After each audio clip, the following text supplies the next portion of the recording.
Welcome to the You Can Be Unstoppable podcast. My name is Magdalena Tatarczewska, your host and certified hypnotherapist.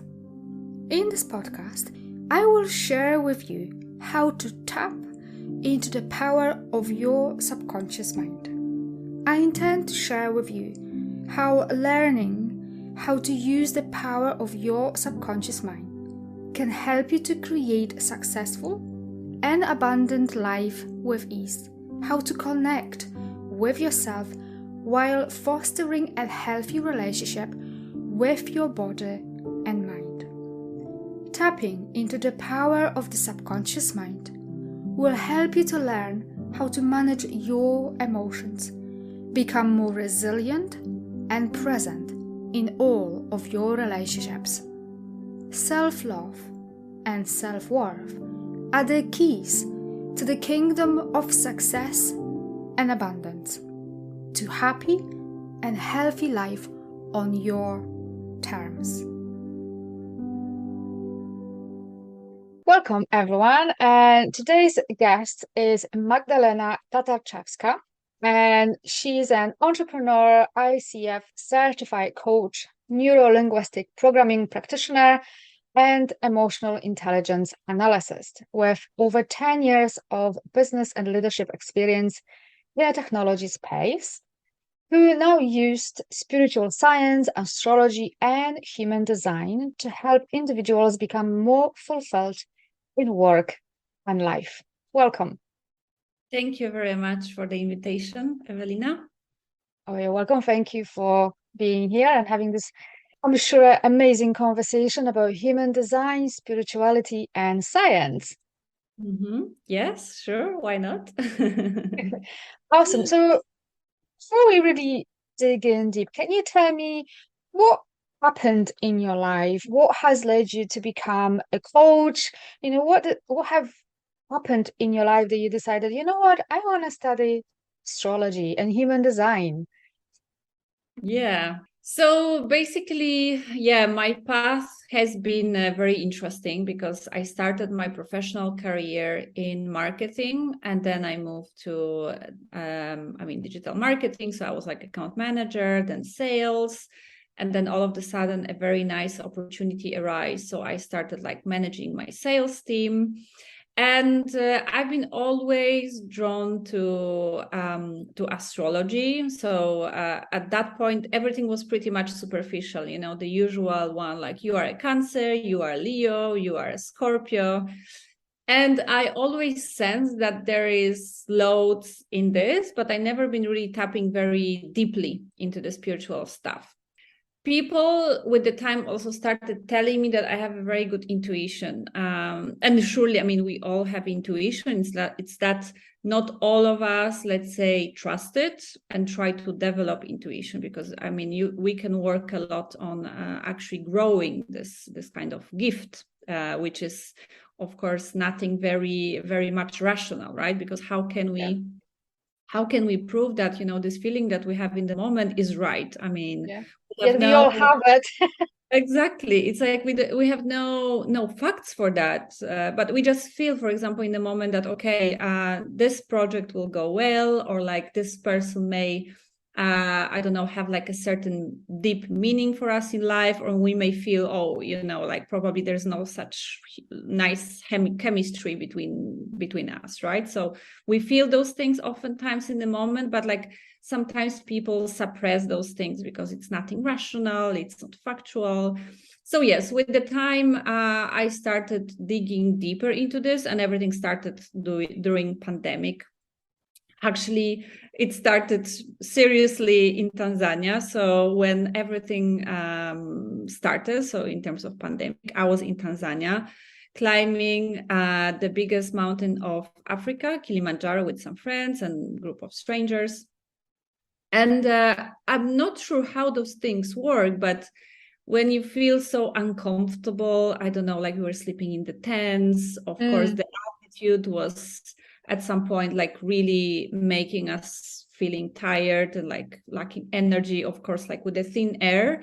not having so much oxygen in the air, like, yes, there are certain things start happening to you physically when it comes to, I don't know, mental state, and also, let's say, physical aspects, right? So I, of course, had lots of time thinking about my life, about my career, about like things that I always wanted to try, and I haven't really tapped into it properly. So at that point, like this kind of sensation of changing career a little bit, going more into maybe coaching, but at that point I didn't really know exactly where I would like to go, and potentially even into spiritual things like that aren't very corporate, things that would be a little bit more like spiritual in a sense. So it all pretty much emerged at that time. Yeah. It's beautiful because I've done Mount Everest base camp, so I know what you mean about a lack of oxygen. So that's a beautiful place to actually contemplate when you're surrounded by nature and you away from the busyness of everyday life, and you actually had time to focus inwards. Mm-hmm. It's almost like you went a form of deep meditation about your life and questioning like what is that I want to do with the rest of my life. And I think that happened to a lot of people during pandemic because we all were forced to slow down and ask questions. Is this how I want to continue to live? Mm-hmm. Most of us were able to work from home, whereas maybe, some of us were said like, no, that's not possible, yet it became possible. So I think that's beautiful that, you took that time to reevaluate your life and ask yourself, well, is this what I want? And I also love what you said about intuition, because we all have intuition. Unfortunately, some of us dismiss this as irrational fluff, not backed by science, yet actually this is the most accurate form of information that we can lean on if we Mm-hmm. allowed ourselves to do it. Mm-hmm. Yeah, that's correct. And then also coming to human design, why I started studying human design is because when I got my reading, it was like so accurate. And also this is very much connected with this intuition piece that in my case, so given my unique, let's say, design, and we all have our unique designs, right? Like my authority is not really mind, and no one is actually, so we all should be kind of taking into consideration more like either feelings or like this intuition in the moment. And for me, this is apparently this intuition, this kind of inner feeling that I have in the moment, and this is probably the right thing for me, how I should base my decision. So if you think about the world, which is changing now, but if you think about this rational obsession, I would say that everything needs to be based on facts, and science and all of that, because if it's not really existing, or it's a fluff, it's something like, without any, I don't know, proof in a way. Yes, I do understand this perspective, but also I want to live my life in a way that serves me best, so if something is not scientifically proven by American scientists and it works for me, I'm still okay with that. So this is pretty much the case of human design, because this is an experiment. And also, if we think about astrology, yes, certain things are, I would say, scientifically proven, like the impact of the moon on the currents or the tides, right? But there is, limited number of things or like events proven, honestly speaking. And if I think about the astrology, I do see like a huge impact on my life, and also the energy, and sometimes how I feel. Then I check the transits, how are the planets influencing us currently, and it oftentimes really makes sense. So I try to be really flexible and just like use the pieces of information that really serve me well. And this is the same what I do for my clients currently. I would say that just being open-minded, it's a growth mindset, not closed mindset, because if it's not backed by science, then I don't want to believe it. And the same goes with the moons, if we say, oh, moons do not affect us, well, the moon is affecting the oceans. We're made of water, I can't remember how many percent. Look, clearly, I think if the moon is able to shift oceans, it does have effect on us, women's cycles and everything else, I think backs that up, that we do are actually affected by the moon and the moon power and the way the planets are moving and how they interact between one another. And I'm very much learning all of this. I think when I've learned about moon signs, so I'm a Gemini star sign and a rising sun, but I'm a Sagittarius moon sign. When I've read all of this, and I'm like, well, now that makes all sense to me, because when I just read the star sign as a Gemini, I'm like, yeah, it kind of makes sense, but I'm not fully resonating with all of this. But when I read everything else, it's like, right, okay, now makes perfect sense. Yeah, exactly. Yeah. That was the case for me. I was into astrology, but it was all very superficial, like in the past. But I was still drawn to it, I was like, yeah, I want to know more. And I don't know for which reason I haven't done it earlier. So this is probably a little bit of a regret that I have in me. However, I was into other things and I was like in a different environment that was very much like mind driven and, like in the corporate. So that was the case. Plus also like oftentimes I think that we may not be ready for certain things. This is why it happens to us a little later. I mean, we are evolving constantly. We are like growing and like kind of walking through our path, right? So, okay, I wish that it happened earlier, but I mean, yet it's okay. I probably wasn't ready for those things earlier. Exactly. Everything happens in the right time when it meant to happen. I really believe in this.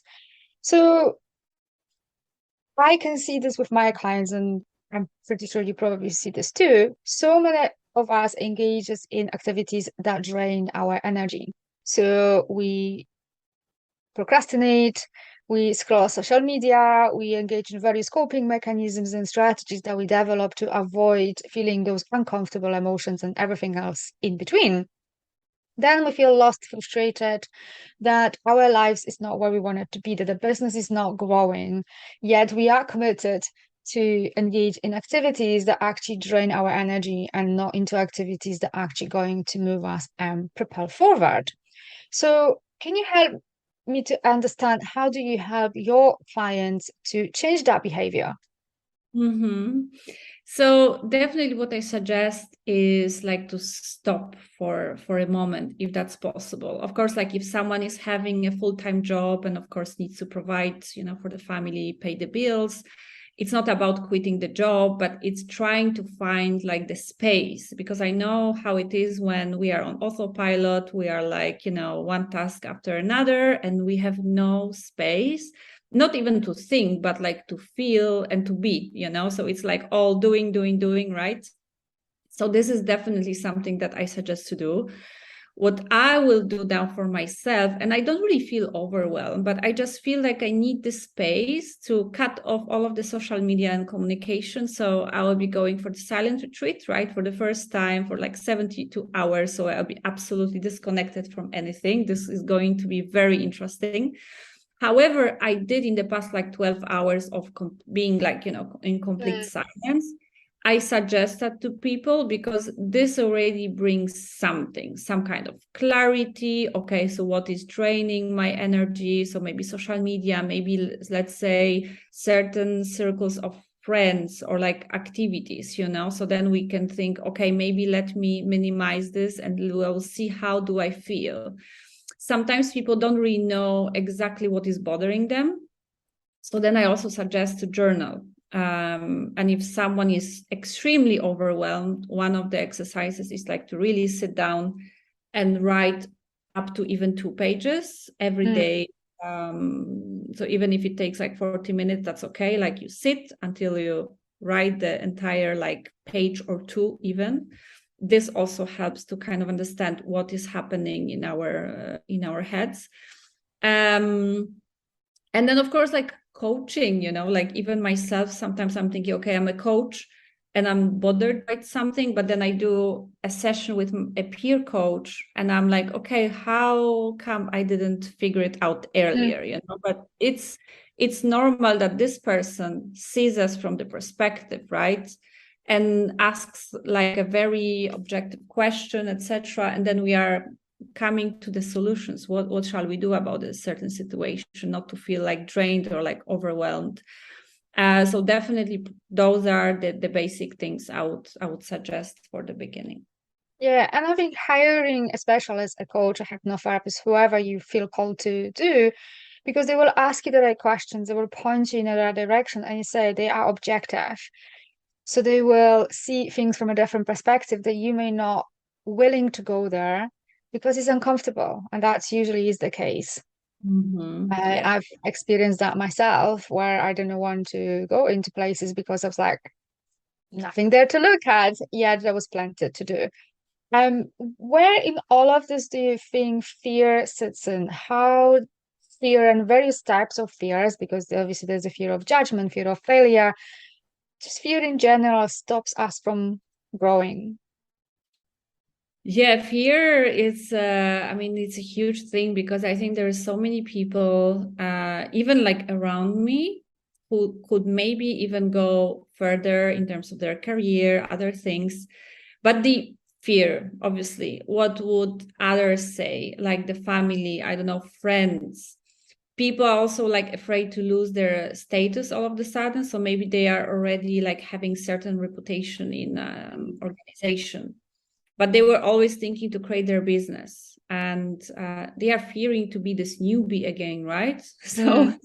So let's say maybe they started in certain company like 7 years ago, and they'll be like, oh, so now I would need to start from scratch and like build, my brand, everything from zero. And like people are really terrified of this kind of starting from zero, even though they are kind of dreaming of having their own business and like being independent, etc. So I see those things happening like a lot, even in my environment. I mean, of course, there's lots of I would say panic and tension around economic situation, war situation, all of that. So I always suggest to people like really listen to yourself, tune into yourself, because there's lots of fear, like external opinions, media, news, right? So those things can be extremely toxic.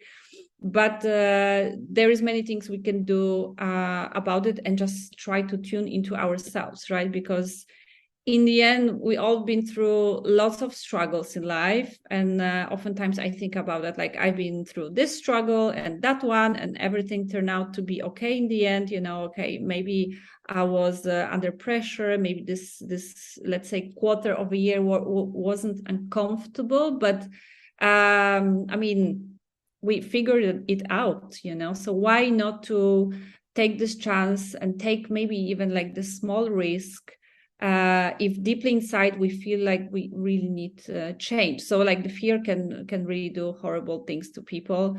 And the worst is that when I hear people, let's say, complaining about the same things for the last 10 years, and there's no change really made in their lives, so they are rather staying in this comfort, which is not really fulfilling them. So it's like this comfort, but it's not like really super nice comfort, right? Yeah. Something that pays their bills, but then they are afraid to move on, because yes, there will be struggles, there will be situations when they are not they are not like pro yet, but they have to learn things. But this is how life more or less functions, I think, like Yeah.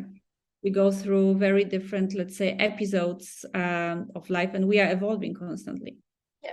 And there's also a benefit, because if people are stuck in a fear of judgment, like they do want to start a business, yeah, they, or you said, build a career somewhere, there is a secondary gain that is keeping them in there. It's giving them something. It could be safety, it could be protection, whatever that is for them. Yet, like you said, and one of my mentors says, everything always has been, is, and will be fine. Because I think for most of us, if we look in the past, even if we, bumped into certain problems, we figured things out. We moved past the struggles, and life, things will happen. There's not such thing as a security, even in a job, even if you think your job is a more secure job. It's not. You never know what may happen. So the best way is just getting really honest with yourself and think, what do I want? How do I want to live? Because there's no Yeah, right or wrong way of living, is the way how you want to do it. Yeah, exactly. What is intuition telling you? Because as I said, even from human design, and this is like the case for everyone, like rational mind should not take decisions. So in a way, it's not authority. This is like this human design terminology is not authority. It can be just like this body that can help you to take a decision, but is not like really the authority here to take decisions. So I really see this in myself. And since I really tapped into human design, I'm like, yes, this is right for me, because people may have their opinions, but like I live my life, no one's going to live my life, right? So if my intuition and my gut feeling tells me to do certain thing, this is what I should do. Exactly. Like I say to my clients, you live with yourself 24/7. You have to face yourself, your emotions, your fears, your feelings, thoughts all the time. If you are not happy with yourself, no one else will do it for you. So you have to form the best relationship you can have with yourself, no matter what anyone else thinks, because at the end of the day, you live in this body and you have to face yourself. Yeah. And I always say to people, think about the events from your past, when you started, I don't know, studying something, or when you were new in the job, and then maybe you also transitioned into a different sector, like you've been through all of those situations. So this is just another new situation for you, right? So this is what I actually think myself, at the time, like, I'm not sure how to move on, with Yeah. something. And then what also helps me is like taking action, even if those are small things, because with the Yeah. time, everything falls into place, right? So even if Yeah. One step at a time. Yeah. exactly, even if I don't know like about this next big step, is like taking small steps, it brings me to something really concrete and Yeah. like really strategic. Yeah. Because we don't need to know the 10 steps ahead. We only need what's the next step and the next step and the next step. And I think that's what brings the overwhelm when we're trying to figure out all the steps to the end. That's where the overwhelm comes in because it's very difficult and you never know what may happen at the end. Sure, have your goal at the end so you know where you're going. But as long as you know the first step or two, that's all you need to know. Things will clarify as you go.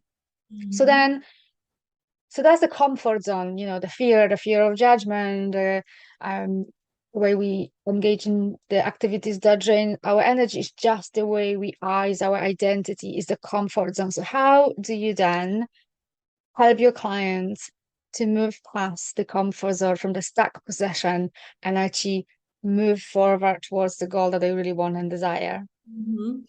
So definitely there needs to be a plan, right? So we need to like create some kind of plan and have those milestones, and like we are working with the deadlines, with the accountability checks.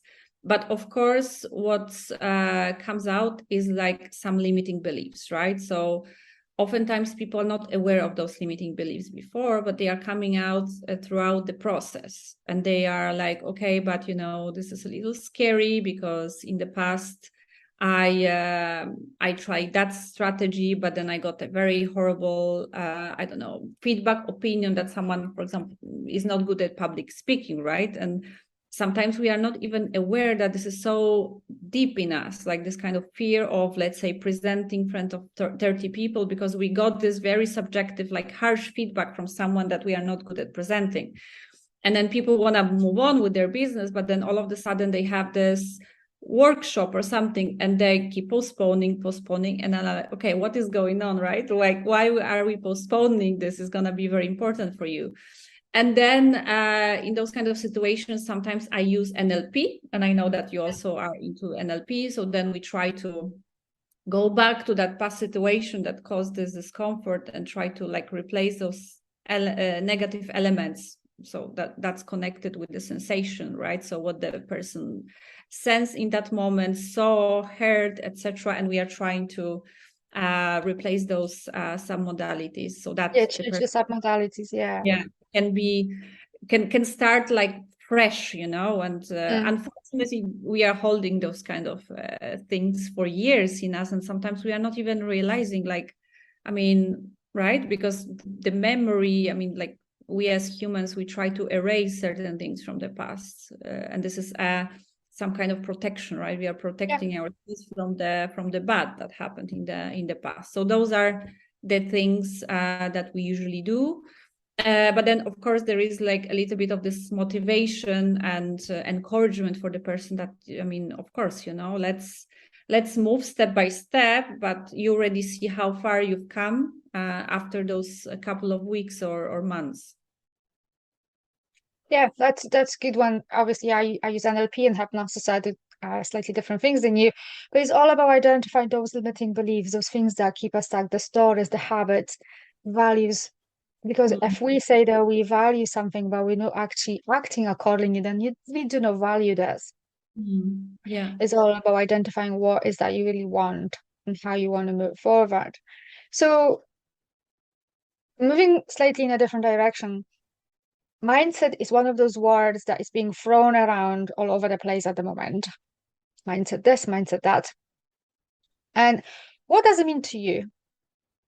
So to me, it's like really this set of various perceptions and beliefs that the person holds about him, herself, but also the world, So, for example, I don't know, I come from this country, so maybe it's going to be difficult for me, and we've heard many things. We are both from Poland, but also for me, yes, when I left my country, my father was always asking me like, how are you doing? I hope no one will like steal anything from you or those kind of things. I was like, no, I mean, it's fine. Like, like our parents, especially parents may have loads of limiting beliefs, I feel. But with the time, once we are like growing in a different environment, I feel like I started kind of getting rid of those layers that were like a little heavy and unnecessary to carry, because if we think certain things, it is very much likely that this will be happening to us. You also know how the mind works and how we are attracting certain events. Having this kind of mindset that may be a little unhealthy. And of course, this is not really our fault, because if we grew up in certain environment with certain limiting beliefs about the world, about themselves, this is what we carry. But then once we identify, okay, this is not really right, I wanna think differently, because this is pretty limited, and this is this close-minded mindset, right? Then we can work on moving towards this growth mindset, right? So okay, if I was not the best at math at school, then I can be still like in business and something. So the story of my life is that when I was, I think, 9 or 10, I all of a sudden started like being really stressed with the exams. So I remember like my parents brought me to the psychologist, and this lady really did a great job, because she turned this fear into excitement. I started being really excited about the exams. I was doing like extra work, and this fear really disappeared. So yeah, there's lots we can do about our mindset, about those fears. Because that was the meaning interpretation that she changed for you, because you associated exams with fear, and that's obviously shut you down. But she redefined the fear as excitement, something positive, not negative. And that's kind of like changing the submodalities. So it's all about perspective and perception, because it's not the things or people that affects us, it's how we see them, what the meaning we give it to. And I see also that with my clients, where same situation to different people, it affecting them completely differently, because they read this in a very different way. And that's what I think a lot of people still don't understand, that trauma is not this big thing. Obviously, it could be a teeny tiny thing, because we gave certain meaning and interpretation. And I know from my own experience that things that happened in my life, and I was thinking, how did that cause so much trauma for me? But I was just the meaning and interpretation that I gave it as a child. So that's really interesting what you said. Can you explain it to me? How do you use human design? And how can we use this so we can understand ourselves better? And how do you help clients to understand themselves better with human design? So human design and astrology, I usually use like in the first part of the program, right? So mainly I work with people who wanna, let's say, boost their careers, like move on with those things. So it's more about like understanding your natural operating system. So how can you live in a natural way so that you're not hitting constantly the wall, that you're not frustrated, that you're not holding this bitterness, right, inside you. So for example, if I have, because there's like 9 centers, right? This is a little bit similar to chakras, but in human design, 9 centers. And for example, just giving my case, like if I have open head centers, it means that yes, sometimes I may lose focus if all of a sudden I'm not interested in the topic, right? Or all of a sudden I'm inspired by something, or some kind of thoughts came to my head, you know. This can be, of course, advantage, because it is very likely that you will change throughout, that you are open to different perspectives, that you are open-minded. But what is the disadvantage of this? That sometimes, and especially I can recall this from my childhood, that why at some point I had problems with math, was because I wasn't really able to really focus and concentrate on things for more than, let's say, 15 minutes, right? And then I was getting frustrated. Oh, why I cannot do this? And I have some errors. And I was really good from other subjects, and this was not really working that well for me, because I all of a sudden started thinking about something else, because all of a sudden I was bored with certain topic. So from human design, I now can understand that, yes, this is the case, and really mind is not for me to take decisions. I have very good intuition. I'm also like very emotionally developed, and this is how I connect with people, mainly on emotional and spiritual level. When I meet someone, like pretty much I know in the moment that this person will be potentially someone important for in my life, or maybe this is just, you know, like, okay, maybe we have just one project to do together, or like learn something quickly from each other, and that's it. So human design also helped me to understand, let's say, what kind of talents do I have. There is certain channels that can also help you to understand what can be repetitive, let's say, patterns in your life. So for example, if I have this individualistic channel, this means that it is super correct for me to have my own business, for example, and have partners and cooperate with people. But being really like in the box and given all of the instructions, what to do, what to execute, this is nothing really natural for me. This is something I can do maybe for like certain period of time, but nothing really long term that would bring me satisfaction. So you can really understand a lot from human design, like, you know, how you should take decisions and operate in life, and also like what are the certain themes that are going to be important for you throughout life. And astrology, so human design, it's more like a how you can operate, and astrology is more like what kind of energy you have available for yourself. So combining the two is very interesting, and why I started offering this to my clients, because it helped me a lot. So everything that I'm like offering my programs in my methodology has been tested on me, and also like my close circle of friends. Right. Yeah, I've had human design as well. So I was like thinking like, oh, that explains a lot about me, and kind of give me kind of an insight on how I can help myself in everyday life. And just the one last question that I've got for you. So this podcast is titled "You Can Be Unstoppable." So I'm curious, what were your top 3 tips for the listeners in terms of how they can become more unstoppable in their careers, in their personal lives, in however you want to present it? So for sure, I would point out the why. So Simon Sinek, right?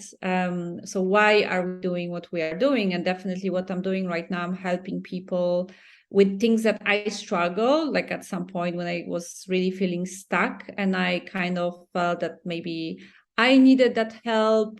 So now I'm even like sometimes approaching people proactively, even let's say offering them free career strategy sessions. So this is something that I wish someone approached me at the time some years ago, just to clarify certain things.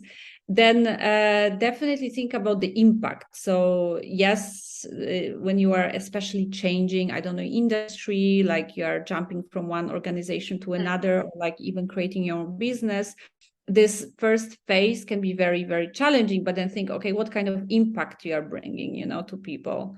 And in my case, this is a lot of like this, wow, okay, I haven't realized that I have those talents in me, because I thought I just can be, on one position like for years and years and years. And I'm not talented enough to be, let's say, a leader, to manage a team. But maybe this is not really your calling.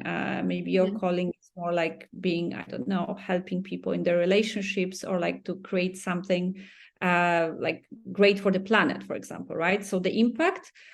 And also, I would definitely say to people, think about the past situations, okay? Because we may think, oh, this is not going to work, but it's like with everything. Even when we were learning to ride a bicycle, right? I also remember that, my parents, like, you probably also had this big stick behind, right? So before you were on 2 wheels, you had still 4, right? And I remember this moment, oh my God, I will fall. And I was a little scared.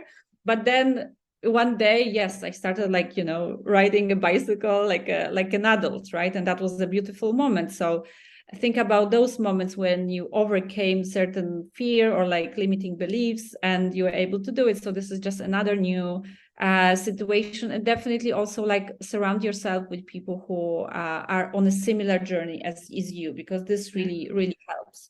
Once we are stuck with some maybe people that are on a different journey, or like as us, but like years ago, this sometimes may create some doubts. And it's not like really avoid people who are not similar to you. It's not that, but it's just, where we should concentrate our energy and most of our time.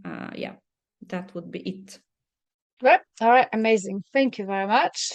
So thank you for coming. That was a really interesting conversation. And I see everyone next week. Thank you very much, Evelina. Have a nice day. Thank you for listening. If you found value in this podcast, I would like to ask you to leave a positive review explaining how this episode helped you to improve your life. I ask you to do this because this will help other people to improve their lives as well. Share and spread the love all around you. Raise your vibrations to improve your life. If you would like more transformational content like this, connect with me on Instagram. You can find a link in the description of this podcast, and I'll see you over in the next episode.